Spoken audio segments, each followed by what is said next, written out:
UP और उत्तराखंड की खबरों के लिए एबीपी गंगा को सब्सक्राइब करें और बेल आइकन दबाएं।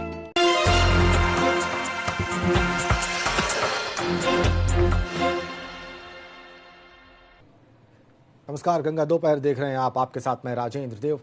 बुलेटिन की शुरुआत करेंगे हल्द्वानी के हल्दू चौड़ इलाके से सामने आई हैरान करने वाली तस्वीर के साथ।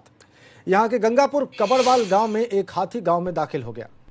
गांव में रहने वाले गणेश दत्त बमेठा जैसे ही घर से बाहर आए, हाथी आंगन में खड़ा था और इसके बाद उन्होंने शोर मचाना शुरू कर दिया। इसके बाद हाथी भागने लगा। भागते हुए हाथी का वीडियो कुछ गांव वालों ने अपने मोबाइल में कैद कर लिया। हाथी के आंगन में दस्तक से गंगापुर कबड़वाल गांव के लोग सहमे हुए हैं और वन विभाग से सुरक्षा की मांग कर रहे हैं। आपको बताएं कि उत्तराखंड में हल्द्वानी से सटे ग्रामीण इलाकों में हाथियों का आतंक लगातार बना हुआ है।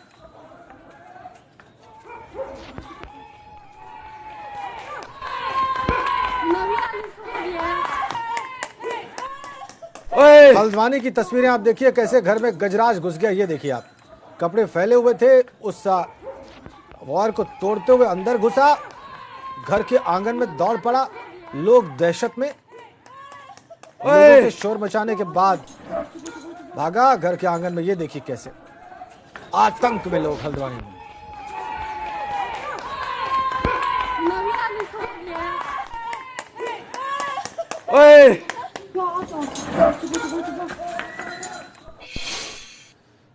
और इधर बुलंदशहर में जरा सी लापरवाही ने 2 लोगों की जान ले ली। यहां पर सिकंदराबाद के दुलहरा गांव में एक डंपर का अचानक जैक खुल गया। इसके बाद डंपर गांव के प्रवेश द्वार से टकरा गया और प्रवेश द्वार के मलबे में दबने में 2 लोगों की मौत हो गई। हादसे में डंपर के चालक परिचालक की मौत हो गई है। मौके पर पहुंची पुलिस ने दोनों के शवों को मलबे से निकालकर पोस्टमार्टम के लिए भिजवा दिया है।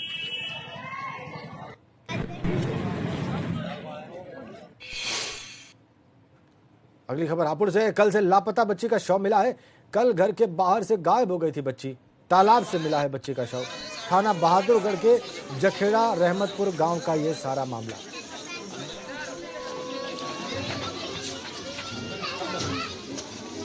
रातों रात सब लोग साथ साथ रहे, पूरा गांव जाग रहा था।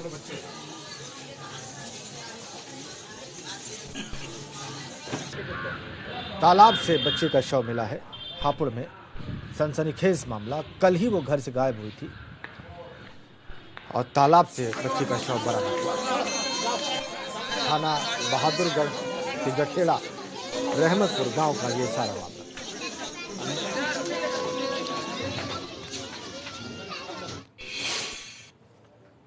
खबर बुलंदशहर से। लद्दाख में तैनात जवान कुलदीप शर्मा शहीद हो गए हैं। लद्दाख के गलवान घाटी में तैनात थे शहीद कुलदीप शर्मा। कुलदीप की शहादत की खबर से परिवार में कोहराम मच गया है। सूचना मिलने के बाद गांव में मातम पसर गया है। शाम तक पैतृक गांव लाया जाएगा कुलदीप का पार्थिव शरीर। ऊंचा गांव ब्लॉक के भगवंतपुर के रहने वाले हैं कुलदीप शर्मा। बुलंदशहर और देश के लिए ये दुखद खबर। हमारे साथ हमारे सहयोगी अनुभव शर्मा। अनुभव, कुलदीप शर्मा के बारे में, उनके परिवार के बारे में, उनकी शहादत के बारे में दर्शकों को बताइए। जी देखिए, बिल्कुल आपको बता दूं कि जिस तरह से जो कुलदीप शर्मा है उन्होंने शहादत दी है, तो उसको लेकर जो पूरा जनपद है वो गमगीन हो गया है। और उनके जो घर में जो है वो काफी गम का माहौल है। जो ग्रामीण है वो उनके घर पहुंच चुके हैं और उनके जो पार्थिव शरीर है उसका आने का इंतजार कर रहे हैं। और घर के जो परिजन है उनमें परिवार में रो रो के कोहराम मचा हुआ। लेकिन जिस तरह से उन्होंने अपने देश के लिए शहादत दी है, उसे पूरा जो बुलंदशहर है, पूरा देश है, वो नहीं भूल पाएगा। और कहीं ना कहीं जो बुलंदशहर का नाम है वो जो सुनहरा अक्षरों में उनके नाम से याद किया जाएगा। आपको बता दूं कि जिस तरीके से उन्होंने शहादत दी है उसके बारे में आपको बता दूं कि जो शहीद हैं कुलदीप शर्मा, उनके भाई पंकज शर्मा है जिन्होंने ये जानकारी दी। और आपको बता, बुलंदशहर के ऊंचा गांव ब्लॉक के भगतपुर के रहने वाले हैं कुलदीप शर्मा। शुक्रिया आपका अनुभव। लद्दाख में तैनात थे जवान कुलदीप शर्मा शहीद हुए हैं। लद्दाख की गलवान घाटी में उनकी शहादत हुई और अभी अभी हमारे संवाददाता बता रहे थे।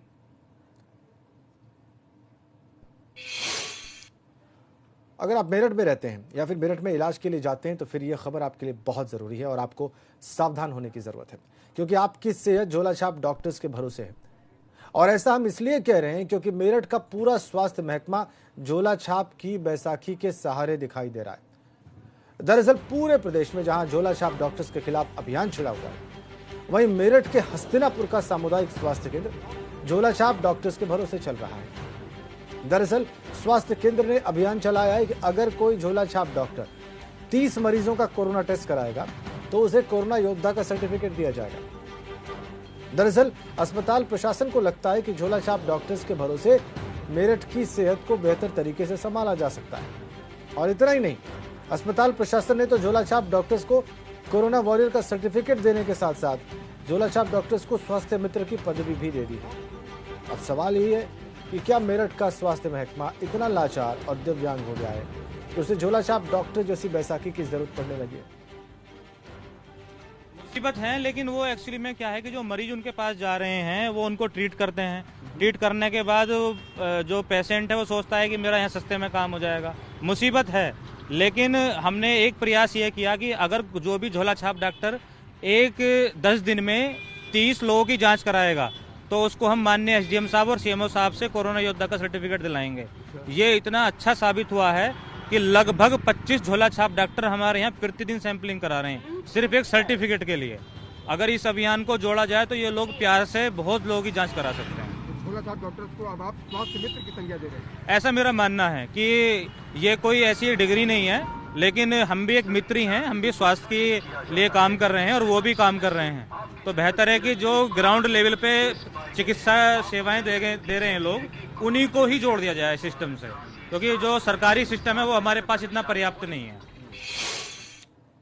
मेरठ में झोलाछाप डॉक्टर्स को कोरोना योद्धा बनाने और स्वास्थ्य मित्र की पदवी देने के मामले को लेकर यूपी स्वास्थ्य विभाग के प्रमुख सचिव आलोक कुमार से बात की हमारे संवाददाता बलराम पांडे ने। मेरठ में कोरोना के बिगड़ते हालात को देखते हुए मुख्यमंत्री योगी आदित्यनाथ जी ने मुख्य सचिव स्वास्थ्य आलोक कुमार जी के नेतृत्व में यहां पर एक स्पेशल टीम भेजी है जो यहां का रिव्यू करेगी, जानकारियां इकट्ठा करेगी और उसके बाद अपनी रिपोर्ट मुख्यमंत्री को पेश करेगी।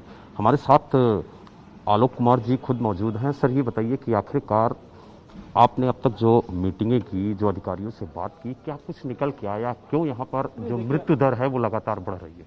अभी देखिए, ऐसा है, ये तो अभी डीएम साहब, सीडीओ साहब, एडी और सीएमओ साहब से अनौपचारिक चर्चा हुई है। फॉर्मल कार्यक्रम अब से स्टार्ट होगा। पहला विजिट हमारा LLRM मेडिकल कॉलेज में, फिर एक और कोविड फैसिलिटी में, 1-2 और कोविड फैसिलिटी में समय जितना होगा उसको जाके देखेंगे।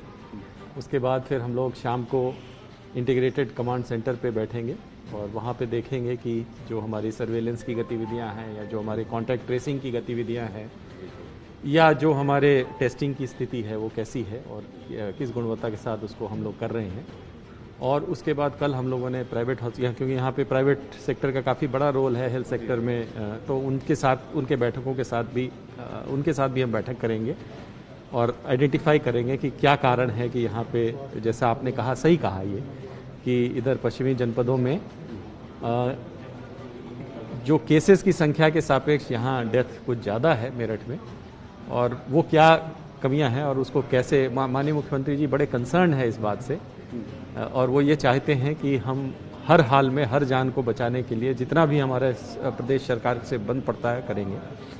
तो इसी सिलसिले में हम लोग आए हैं। हमारे टीम में 2 और वरिष्ठ हमारे अनुभवी डॉक्टर्स आए हैं। एक KGMU से डॉक्टर सूर्यकांत हैं जो फिजिशियन है, चेस्ट फिजिशियन है, और एक SGPGI से एनेस्थीसिया के डॉक्टर संदीप। लेकिन मेरठ का जो स्वास्थ्य केंद्र है हस्तिनापुर का, वहाँ 25 डॉक्टर कंटिन्यू पेशेंट को लेकर के आ रहे हैं, तो उनको लेकर के क्या कहेंगे? देखिए, ऐसा है कि मैं इंडिविजुअल, ये तो मुझे जानकारी नहीं है, मैं तो बाहर से आया हूँ। वो देखेंगे अपना यहाँ की जो लोकल व्यवस्थापक हैं वो देखेंगे कि क्या है क्या नहीं है। पर बात सिर्फ इतनी है कि जो भी व्यक्ति लेके आ रहा है उनको, वो अच्छा काम कर रहा है। तो यानी कुल मिला के ये प्रमुख सचिव स्वास्थ्य आलोक कुमार जी हैं, इनका साफ तौर से कहना है कि जो भी शख्स अगर कोरोना के संदिग्ध पेशेंट को लेकर के स्वास्थ्य केंद्र पहुंच रहा है तो वो नेक काम कर रहा है, वो फिर चाहे झोलाछाप डॉक्टर ही क्यों ना हो। मेरठ से वीडियो जर्नलिस्ट दीपक शर्मा के साथ बलराम पांडे, एबीपी गंगा। आगे बढ़ते हैं। प्रतापगढ़ सड़क हादसे में मुआवजे का ऐलान हुआ है। मृतक के परिजनों को 2-2 लाख रुपए मिलेंगे। सड़क हादसे में देर रात जो हादसा हुआ उसमें 14 लोगों की जान गई। मरने वालों में बच्चे भी शामिल थे और भयावह सड़क हादसा हुआ प्रतापगढ़ में, जब एक जीप ने कार में पीछे से टक्कर मार दी। बारातियों से भरी थी, 14 लोगों की जान चली गई। सड़क हादसे में 14 की मौत।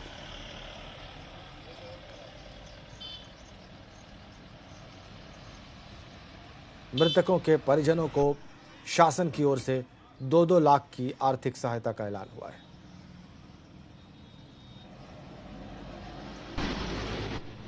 बोलेरो ने ट्रक को टक्कर मारी, वो तस्वीर आपकी स्क्रीन पर है। मरने वालों में 6 बच्चे भी थे, सबसे ज्यादा अफसोसनाक, और कुल 14 लोगों की मौत हुई। भयावह सड़क हादसा बीती रात को हुआ लखनऊ प्रयागराज हाईवे पर,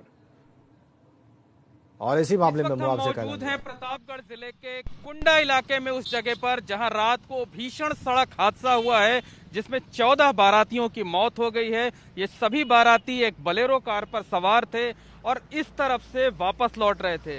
ये जगह कुंडा और मानिकपुर के बीच में है, लखनऊ प्रयागराज का हाईवे है। और ये जो ट्रक आप देख रहे हैं हमारी बाईं तरफ, ये जो ट्रक खड़ा हुआ है, ये ट्रक रात को पंक्चर हो गया था, रात को करीब 12 बजे के आसपास, तब से यहीं पर खड़ा था। ट्रक को बनाने के लिए उसको यहीं रोका गया था। और इस तरफ से जो बाईं तरफ का रास्ता है ये लखनऊ से आता है। लखनऊ की तरफ से बोलेरो कार आ रही थी, तकरीबन 12 किलोमीटर की दूरी से बारात लौट रही थी। लोग वहां पर शादी समारोह में शामिल होने के बाद, शिरकत करने के बाद लौट रहे थे और इसी खड़े ट्रक में आकर के बोलेरो कार अंदर घुस गई। हादसा इतना जबरदस्त था कि आप देख सकते हैं कि जो ट्रक है उसके पीछे का जो हिस्सा है उसको देखकर अंदाजा लगा सकते हैं कि हादसा कितना जबरदस्त था। और जो बोलेरो कार में सवार थे 14 लोग, उन सभी लोगों की घटनास्थल पर ही मौत हो गई। और इस कदर बोलेरो कार पिचक गई थी कि उसको ये जेसीबी, देखिए आप, ट्रक के ठीक पीछे जेसीबी मशीन खड़ी हुई है, इस जेसीबी मशीन के जरिए बोलेरो कार को बाहर निकाला गया। गैस कटर की मदद से उसे काटा गया और उसके बाद लोगों के शवों को निकाला गया।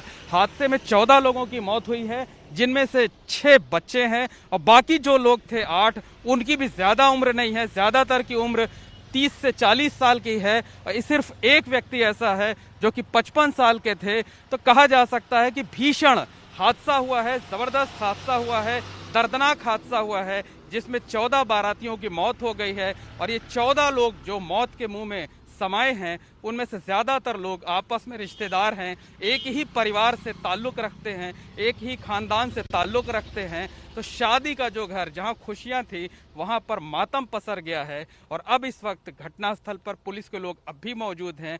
जो हादसे का सबब बनी थी बोलेरो कार, उसे थाने पहुंचा दिया गया है और जो ट्रक था वो अभी यहाँ पर खड़ा हुआ है, उसको यहाँ से हटाने की और रास्ता खाली कराने की कोशिश की जा रही है। पुलिस का कहना है कि अभी ये साफ नहीं हो पाया है कि हादसे की वजह क्या थी, कोहरा था या बोलेरो कार की ड्राइवर की लापरवाही थी। हालांकि बोलेरो कार के ड्राइवर की लापरवाही को समझा जा सकता है, लेकिन एक बात यह भी है कि हादसे में ड्राइवर खुद को भी नहीं बचा सका और उसकी भी मौत हो गई। कैमरामैन रोहित श्रीवास्तव के साथ मोहम्मद मोइन, एबीपी गंगा, कुंडा, प्रतापगढ़। और इस सारे मामले में डीएम डॉक्टर रूपेश कुमार ने पोस्टमार्टम की तैयारियों का जायजा लिया। एसडीएम सदर और सीएमएस सहित डॉक्टर्स ने जानकारी ली। 5 डॉक्टर्स की टीम पोस्टमार्टम करेगी, ये जानकारी उन्होंने दी।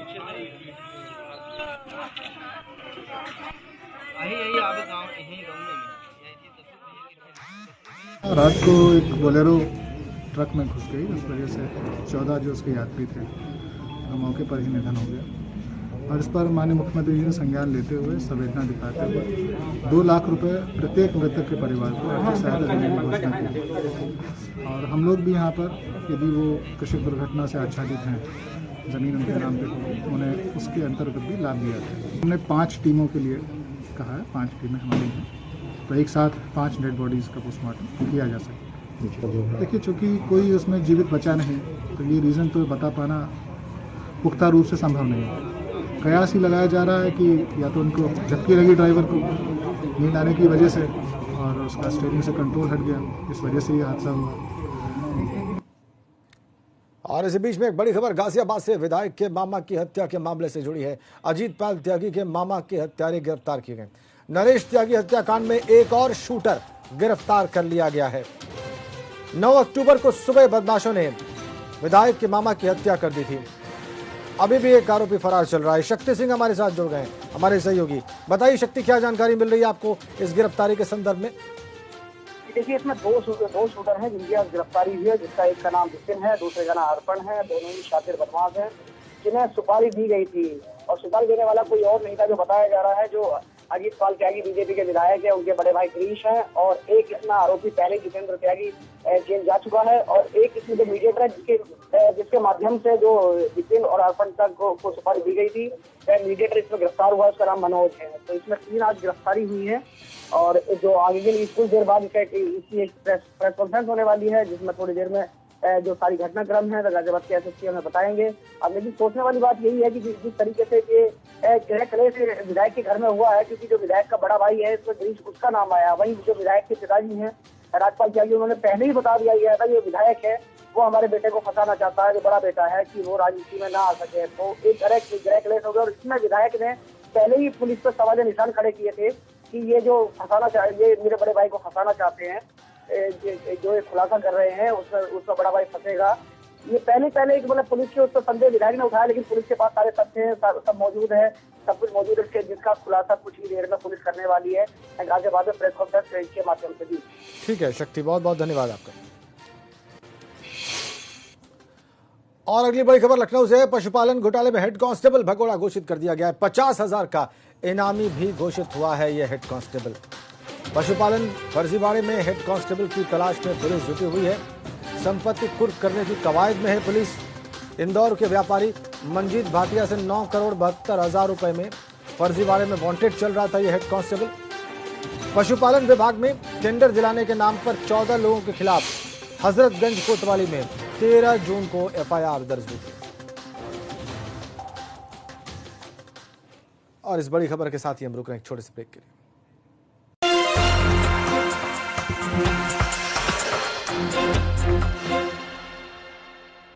बड़ी खबर मथुरा मंदिर में नमाज पढ़ने के मामले से जुड़ी है। नमाज पढ़ने वाले दोनों व्यक्तियों को जमानत नहीं मिली है।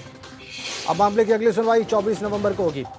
एडीजे 2 कोर्ट में हुई है सुनवाई और सुनवाई के दौरान कोर्ट में सुरक्षा के पुख्ता इंतजामात रहे। मंदिर में नमाज पढ़कर धार्मिक उन्माद फैलाने का आरोपी है ये दोनों। हमारे संवाददाता अनिल शर्मा इस वक्त हमारे साथ हैं। अनिल, कोर्ट ने क्या कहा? जी मैं आपको बता दूं, कोर्ट में ये जो आईओ हैं इसके, वो कोर्ट में केस डायरी अपनी पेश नहीं कर पाए हैं क्योंकि वो कोरोना पॉजिटिव हैं। इसके चलते इन्हें लास्ट मौका और दिया गया है सरकारी पक्ष को कि ये 24 नवंबर तक इसके पूरे पेपर के डायरी कोर्ट में सबमिट करें, इसके बाद ही वहाँ पर सुनवाई हो पाएगी। बहुत शुक्रिया। ये लोग अगली सुनवाई 24 नवंबर को होगी। जमानत नहीं मिली है।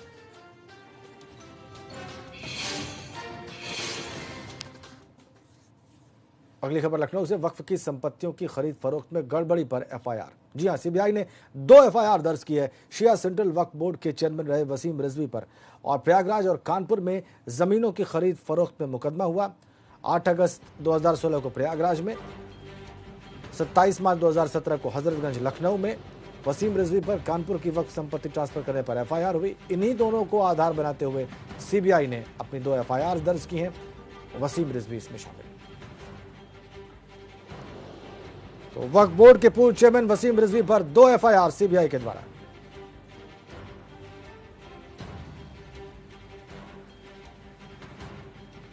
बड़ी खबर, प्रयागराज और कानपुर में वक्फ की जमीनों के खरीद फरोख्त में धांधलेबाजी हुई। हजरतगंज में 27 मार्च 2017 को एफआईआर दर्ज हुई। वसीम पर कानपुर की वक्फ संपत्ति ट्रांसफर करने पर भी एफआईआर है।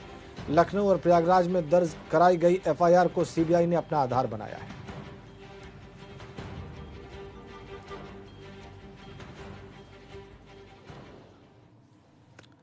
और इसी मामले पर अल्पसंख्यक आयोग के मंत्री मोहसिन रजा ने कहा कि शिया वक्फ बोर्ड की बहुत सारी शिकायतें मिली थी।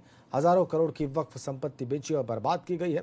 पिछली सरकारों में वक्फ संपत्तियां बेची गई, बर्बाद की गई। हमारी सरकार भ्रष्टाचार पर जीरो टॉलरेंस के तहत कार्रवाई कर रही है।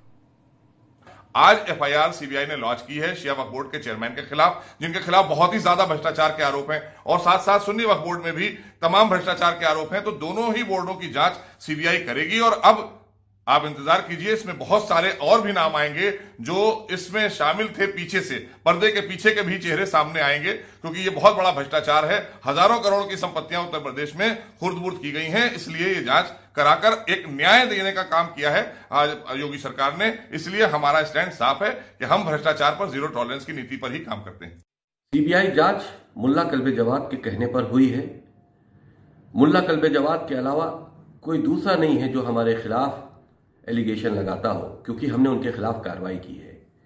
मुल्ला कल्बे जवाद ईरानी एजेंट हैं, ईरान से पैसा लेकर कश्मीरी आतंकवादियों की मदद करते हैं, इसके सबूत भी है मेरे पास। लेकिन आज वो हुकूमत को मेरे खिलाफ गुमराह करने में कामयाब हो गए हैं, इसका अफसोस है। और उत्तर प्रदेश की योगी सरकार लव जिहाद को लेकर सख्त कानून लाने की तैयारी कर चुकी है। गृह विभाग से मिली जानकारी के अनुसार विभाग की ओर से इस बारे में एक प्रस्ताव विधि विभाग को भेज दिया गया है। दरअसल पिछले दिनों इलाहाबाद हाईकोर्ट के फैसले के बाद उत्तर प्रदेश के मुख्यमंत्री योगी आदित्यनाथ ने ऐलान किया था कि राज्य में लव जिहाद के खिलाफ कानून बनेगा। उन्होंने कहा कि इससे कोर्ट के आदेश का पालन भी होगा और बहन बेटियों का सम्मान भी होगा। आपको बताएं कि इलाहाबाद हाईकोर्ट ने अपने फैसले में कहा था कि महज शादी के लिए धर्म परिवर्तन वैध नहीं है।